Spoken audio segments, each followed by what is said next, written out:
Well, let's look at the anatomy of our back now. Now, the back is the central part of our body, and if this is not working right, it creates issues for all our extremities. So, let's have a look at Basil here. Basil the back. This is what we would look like if we were scun or degloved. We are made up of 5 principal blocks of bone that run down through here. The first block of bones, or vertebra, are the cervical spine. Now that is C1 to C7. C7 being the last one is this big lump in the back of your neck. Then we go to our thoracic vertebra, and there is T1 being thoracic 1 through to T12.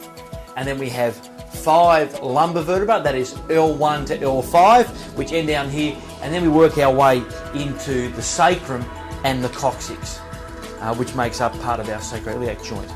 These structures are knitted together with other tissue to create this amazing bit of human machinery.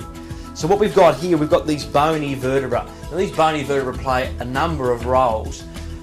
First, of course, it keeps your head from your bum, so it gives you structure and gives you shape.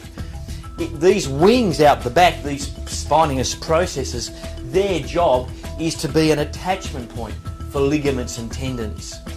What you'll also see, of course, if we pull the back apart, and it's a bit hard to see here, but you can see these yellow nerves coming out the side. Most vertebrae have a nerve ending that comes out each side, and those nerve endings come from your spinal cord. Now, these wings form from the main body, as you can see here, and they create these wings out to the side, and they create a hole behind them, or conduit, which is your spinal canal, and that's where your spinal cord runs all the way through. So these bony vertebrae give you shape, they're attachment points, like a coat hanger to a certain degree, and it protects your spinal cord. And the other thing that you'll notice, if you can see quite closely here, is that when you pull these vertebrae apart, there is 2 joints. This vertebra here, for instance, actually joins up with these 2 wings here and creates 2 joints. Then above it here, you'll see that these 2 wings here attach up to the vertebra above it. So what you have, most vertebrae have a joint, or 2 joints, above and below.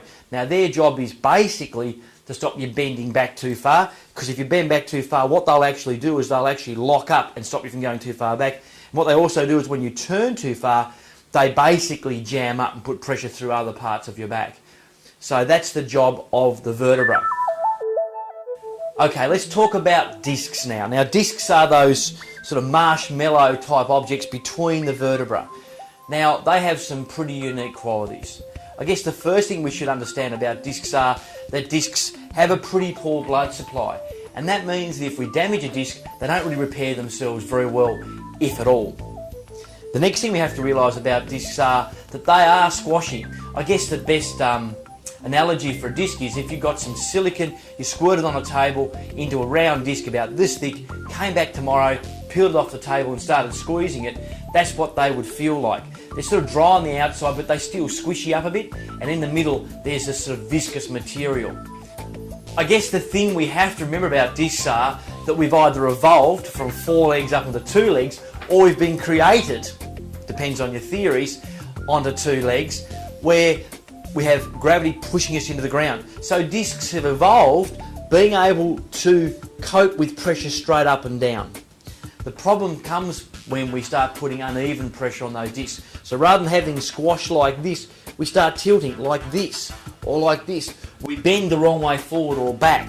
Now the issue with that, of course, is the problem with discs, and something that people just don't realise, is that there's no nerve system that goes back to our brain to say stop doing that. You're putting huge loads through that disc and you're going to harm me eventually. If not then, perhaps later on as that load builds up.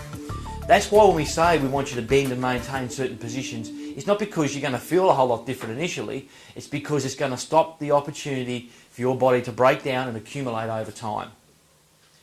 So remembering, discs don't have a very good blood supply. They love being squashed straight up and down. They don't mind being squashed really hard that way, but they hate this. And the reason they hate that is because there's no feedback to your brain to tell you to stop doing that too often.